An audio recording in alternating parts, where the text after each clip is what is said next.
자, 전쟁에 대해서 이렇게 기록이 되어 있습니다. 왕은 거란군이 침략했다는 소식을 듣고 지체문으로 하여금 군대를 거느리고 화주에 진을 치고 동북 방면을 방어하도록 하였다. 이렇게 나옵니다. 거란군이 침략했다는 소식, 이것이 고려에 들린 것은요, 1010년 5월이에요. 지금 우리가 이야기하는 지체문이 저 화주로 나간 것은 1010년 12월이고요. 그것보다 7달 전에 거란의 성종이 고려를 정벌하겠다. 이렇게 이야기를 합니다. 자, 정벌. 이런 거 조심해야 된다고 말씀드렸죠. 정벌이라고 한 것은 뭔가 잘못한 일이 있을 때 혼내주러 간다라고 한 이런 뜻이에요. 그거는 거란 성종의 입장에서는 내가 너를 정벌할 거야, 혼내주러 갈 거야 라고 할 수 있지만 고려의 입장에서는 정벌이 아니죠. 이건 침략이에요. 그러니까 우리가 이야기할 때는 거란 성종이 고려를 침략한다고 얘기했다. 이렇게 해야 되는 거죠. 자, 이래서 전쟁의 기운이 감돕니다. 그러다가 12월 초에 거란 성종이 군대를 이끌고 고려를 직접 침략해 오는데 이때 왕이 강조를 행영도통사라는 관직에 임명해서 서북면 방어를 맡기게 됩니다. 자, 서북면은 고려의 서북쪽, 그러니까 지금의 황해도, 평안도 일대예요. 여기가 주된 전장터가 됩니다. 왜냐하면 거란군이 들어오게 되면 저쪽 의주를 거쳐서 서북쪽으로 들어오기 때문에 고려도 당연히 그쪽에 가서 막아야 되죠. 그래서 이 서북쪽을 방어하는 장수가 주지휘관이 되는 건데 지체문은 지금 어디로 갔어요? 동북면으로 갔잖아요. 동북면은 거란과 직접 싸울 일이 없는데 혹시 거란군이 그쪽으로도 군대를 보내서 양쪽으로 공격할까 대비해서 그쪽에 군대를 보낸 겁니다. 그러니까 이 주된 전쟁터의 다른 방향에 있는 보조 군대, 이런 느낌이 강하죠. 그래서 화주에 주둔하게 되는데 화주는 지금 함경남도 영흥이고요. 이 화주가 우리 국사 교과서에 나오는 한 대목이 있죠. 몽골과 전쟁이 끝난 다음에 몽골이 화주 이북을 쌍성총감부라는 걸 만들어서 직접 통치를 한 적이 있습니다. 그때 화주, 바로 그 화주에 지체문이 이때 주둔을 했던 거예요. 자, 그래서 거란의 성종이 대군을 이끌고 서북면에서 고려를 침략해 오고 있고 강조는 서북쪽으로 나아가서 통주라고 하는 곳에서, 이 통주는 지금의 평안북도 선천군인데 여기에서 거란 성종의 군대와 서로 싸우게 됩니다. 이때 지체문은 동북면 영흥에 있다가 강조의 군대가 여기서 패배해요. 강조가 패하고 강조와 이현운, 노이 이런 지휘관들이 포로가 됩니다. 그러니까 왕이 지체문에게 명령을 내려요. 거기 있지 말고 와서 서경을 방어해라. 통주가 뚫리게 되면 그 다음에 이 거란군을 막을 수 있는 요새는 서경, 평양이 되거든요. 그래서 화주에 있던 지체문이 급히 서경으로 다시 이동을 하게 됩니다. 자, 이 서경에서 이제 지체문의 활동이 보이게 되는데요. 지체문은 왕명을 받고 즉시 진격해서 강덕진이라고 하는 곳에 주둔합니다. 강덕진은 평안남도 성천이에요. 자, 이러고 있는데 서경에서 이런 일이 벌어지고 있었습니다. 1010년 12월 10일의 일입니다. 통주에서 강조와 함께 싸우다가 여기에서 패배하고 일부가 항복을 하는데 그때 항복한 노이라고 하는 사람이 거란의 길잡이가 돼요. 군대를 이끌고 오는 사람을 향도라고 하잖아요. 왜 우리 제식훈련 할 때 향도 이거 있지 않았습니까? 자, 그 군대를 이끌고 가는 거예요. 향도가 되어서 거란의 앞잡이가 되어서 거란 사람 유경이라는 사람과 함께 서경에 와요. 그래서 항복을 권유합니다. 항복해라. 통주가 함락됐다. 강조 장군이 사로잡혀서 죽음을 당했고 우리는 다 항복했다. 그러니 너희도 항복해라. 이런 이야기를 해요. 그러니까 서경에서 당연히 동요하겠죠. 강조가 패배했다니 이게 충격적이었을 거예요. 그래서 서경의 부유수 원종석이라는 사람이 이 서경 사람들하고 이렇게 상의를 해서 항복하는 글을 작성을 합니다. 항복을 해야겠다. 자, 이 소식을 지체문이 이 강덕진에서 들은 거예요. 서경이 항복하려고 합니다. 자, 이 말을 듣고 급히 군대를 인솔해서 서경에 이르렀는데 문을 안 열어줘요. 왜냐하면 서경 사람들은 우리 항복하기로 했는데 거란과 싸우자고 하는 고려군이 들어오니까 들어오면은 일이 복잡해지잖아요. 문을 안 열어줍니다. 그러니까 이 지체문의 부하예요. 최창이라는 사람이 서경 분대여사 조자기를 불러서, 분대여사라고 한 건 뭐냐면 서경에 설치된 관청이 서경 분대고요. 거기에 파견된 어사의 관직을 가진 사람입니다. 이 사람은 개경에서 파견된 사람이에요. 그러니까 서경 사람이 아니죠. 그래서 이렇게 말을 할 수가 있었던 겁니다. 조자기를 불러서 말하기를 우리가 왕명을 받들어서 이렇게 급히 왔는데 지금 들어오지 못하게 하니 이게 왜 그러는가?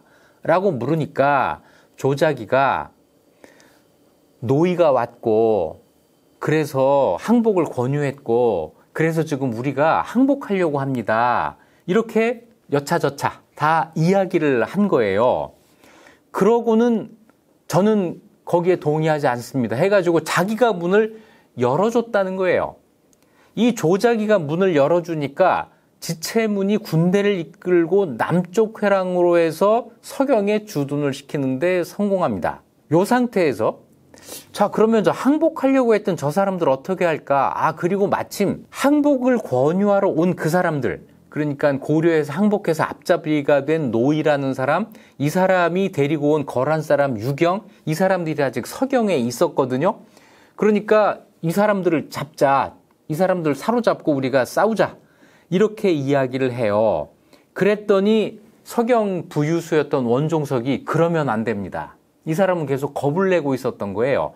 항복하려고 했는데 지체문 군대가 들어오는 바람에 항복을 일단 보류한 상태에서 지체문이 더 강하게 이거 우리 저 노이, 유경 사로잡고 싸우자. 그랬더니 안 따라요.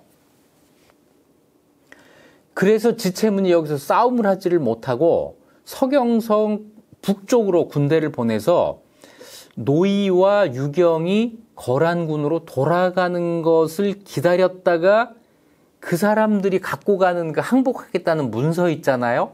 이걸 빼앗아요. 그래서 이걸 불태워버립니다. 자, 이러면서 이제 서경이 항복하려고 했다가 다시 싸우는 쪽으로 방향이 바뀐 거예요. 그랬더니 항복하기로 했던 서경 사람들이 오히려 반란을 일으킵니다. 우리 안 싸울 거야. 우리 항복해서 살 거야. 이래가지고 지체문이 성 밖으로 쫓겨납니다. 서경 바깥으로 쫓겨나요. 글쎄요, 이건 전쟁 중에는 흔히 있을 수 있는 일이라는 생각이 들어요. 우리가 싸울 수 있을까? 싸우면 질 텐데 이렇게 되면 사람들이 항복할 생각을 많이 하게 되는 거죠. 성 밖으로 쫓겨나 있는 상태에서 동북면 도순검사, 다시 얘기해서 이 사람도 서북면이 아니라 동북면 쪽에 원래 가 있었던 사람이에요. 탁사정이라는 사람이 군대를 이끌고 서경으로 밀어닥칩니다. 그래서 이 군대의 도움을 얻어서 다시 성을 탈환을 해요. 그러니까 서경에서의 조그만 반란 하나를 진압을 하고 서경에 탁사정과 지체문의 군대가 들어갈 수가 있게 된 거죠. 자, 요 상황에서 개경에서는 왕이 강조가 패전했다, 이 소식을 들으면서 아, 이거 싸울 수 없는 거 아니야? 자, 이래서 이제 국왕이 거란 성종에게 표문을 올려서 그만 싸웁시다.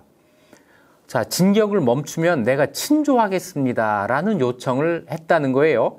자, 그러니까 이 말을 듣고 거란 성종이 아, 좋다. 친조하면은 돌아갈 거야. 라고 하고는 자기 군대에게 약탈을 금지하고 마보우라는 사람을 개경 유수로, 왕팔이라는 사람을 개경 부유수로 삼고, 다시 얘기해서 그러면 개경은 우리가 접수할게, 이런 이야기예요. 자, 이거는 고려 현종으로서는 뜻밖의 대응이었을 겁니다. 여기에서 서경이 아직 함락되지 않은 요 상태에서 전쟁을 멈추고 돌아가면 친조하겠다 그랬는데 거란 성종은 좋아, 허락할게 하고는 군대를 더 남쪽으로 내려가서 개경까지 우리가 접수하는 걸로 알아듣고 그렇게 했다는 거예요. 그리고는 기병 1000기를 이 마보우를 딸려서 개경으로 보낸 겁니다. 이거 고려에서는 이거 아닌데 다시 싸워야겠다는 생각을 당연히 하게 됐겠죠.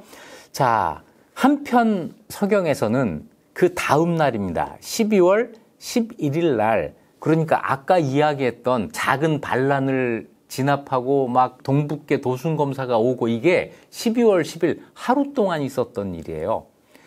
자, 그렇게 돼서 서경으로 다시 들어갔는데 12월 11일 날 거란주가 한문인진사 한기라는 사람에게 돌격기병 200기를 거느리고 서경 북문을 공격하게 했다. 한기가 성 밖에서 소리쳐 말하기를 황제께서 지난번 유경과 노의를 시켜 조서를 보내 알아듣게 타일렀는데 항복하라고 타일렀는데 어찌 지금까지 소식이 없느냐. 소식이 왜 없는 거죠? 네, 지체문이 그 소식을 중간에 가로채서 불태워버렸잖아요. 항복하겠다라고 하는 이 표문을. 왜 소식이 없느냐. 만약 명령을 거역하지 않을 거라면 서경 유수와 관료들은 다 나와서 나의 명령을 받도록 해라. 항복을 독촉한 거예요. 자, 이 말을 듣고 탁사정과 지체문이 서로 모의해서 날랜 기병을 거느리고 돌격하게 했다. 갑자기 한기가 끌고 온 거란군을 공격한 거죠. 그래서 한기 등 100여 명을 베고 나머지는 모두 사로잡으니 살아서 돌아간 자가 하나도 없었다. 200기가 왔거든요. 200기 중에 100명을 죽이고 나머지는 사로잡고 이런 전과를 거둔 거예요.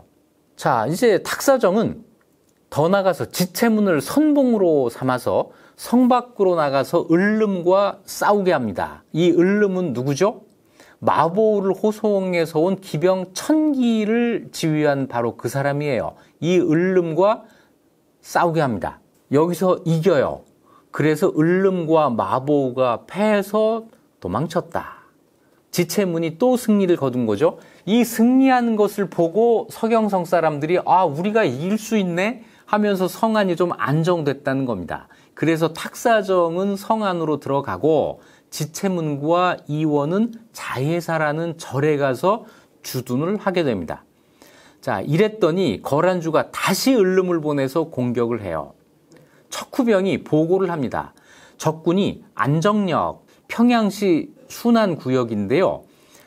이 순안구역이라고 하는 것이 고려시대 순안현하고 안정역 두 개가 합쳐진 행정구역 이름입니다. 순화현에서 순, 안정역에서 안을 따가지고 순안이라는 지명이 생긴 거죠. 평양 아주 가까이에 와가지고 주둔하고 있는데 굉장히 많습니다. 이렇게 보고를 해와요. 지체문이 이 보고를 듣고 지체 없이 탁사정에게 또 보고를 합니다. 지체문이라 지체 없이. 네, 아재 개그였습니다. 자, 그 다음 날로 넘어가요. 12월 12일 날 탁사정과 승려, 법원이 함께 군사 9,000명을 거느리고 임원역 남쪽에서 적을 맞아 싸워서 3,000여 급을 베었다. 이거는 정말 대승리죠. 임원역에서 거란군과 싸워서 3,000여 급을 베는데 여기 법원이라고 하는 스님이 참전을 합니다. 승병이 있었던 거예요. 그리고 이 승리 기록 다음에 바로 법원이 전사했다라고 하는 이야기가 나옵니다. 자, 법원이라고 하는 스님도 처음 들어보시죠? 우리에게 서산 사명대사만 있는 게 아니고요. 이런 법원대사 이런 분도 있습니다. 자, 이 승리의 장소 임원역은 다음에 또 한 번 나오는 중요한 지명이에요. 나중에 묘청이 서경으로 천도합시다라고 했을 때 서경이 길지라는 거 아니에요? 서경에 천도하고 거기에 궁궐을 지으면 금나라가 와서 조회하고 36국이 조공을 바칠 것이다 라고 했는데 그 서경의 명당 거기가 어디냐면 바로 이 임원역입니다. 임원역에 궁궐을 지으면 자, 명당이었을까요? 그래서 여기에서 고려가 이겼을까요? 자, 이래서 서경성 앞에서 몇 번의 승리가 있는 거예요. 이튿날 지체문이 또 성 밖에서 거란과 싸워서 승리를 거두어요. 그래서 거란군이 도망을 가는데 아무래도 이때 작전에 걸린 것 같아요. 자, 이런 기록이 나옵니다. 지체문이 이기는 걸 보고 성 안의 장수와 병졸들이 그걸 바라보다가 다 튀어나와서 그들을 추격했다. 성 바깥으로 나와서 멀리 추격을 간 거예요. 그런데 마탄에 이르자 갑자기 거란군이 방향을 되돌려 공격해 왔고 아군이 패하여 마침내 성이 포위당하고 말았다. 유인작전에 걸린 거죠. 성 안을 지키고 싸우는 게 고려에 유리하니까, 거란에 불리하니까 성의 군대를 바깥으로 나오게 유인해서 추격을 하니까 갑자기 방향을 바꿔서 반격을 해오더라는 거죠. 자, 이래서 서경성의 전투가 이제 앞을 알 수 없는 상태가 돼버립니다. 거란주가 서경성 서쪽 사찰에 주둔했다.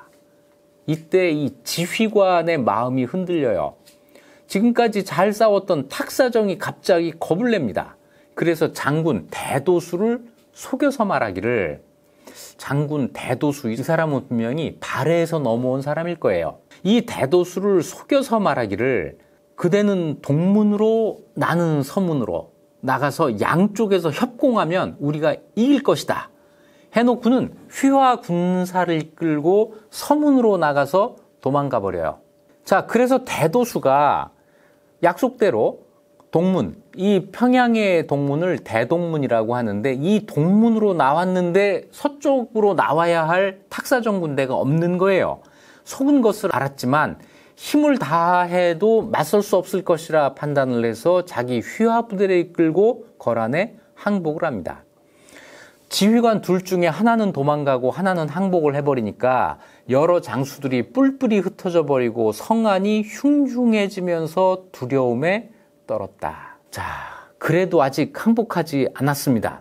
12월 15일 날 통군녹사 조원, 애수진장, 강민첨, 낭장, 홍협, 방휴 이런 사람들이 어찌할 바를 모르다가 신사에 가서 점을 쳐요. 점을 쳤더니 길조가 나옵니다. 아, 좋은 점괘가 나온 거예요. 이걸 믿고 조원을 병마사로 추대하고 흩어진 군대를 수습해서 성문을 닫고 굳게 지켰다. 가끔 점이 효과가 있을 때가 있어요. 믿을 게 아무것도 없는데 점괘가 잘 나왔다는 거 아닙니까? 이걸 믿고 사람들이 용기를 다시 내서 성을 다시 지켰다. 이런 이야기니까 점이 나쁘기만 한 게 아니죠. 물론 이렇게 말씀드려야 될 거예요. 그 점이 없어도 스스로 용기 내서 싸워야 될 거 아니에요. 하지만 인간인지라. 자, 이런 일이 있었습니다. 자, 시간이 좀 더 지나갑니다. 12월 27일 이때 지체문이 다시 나와요.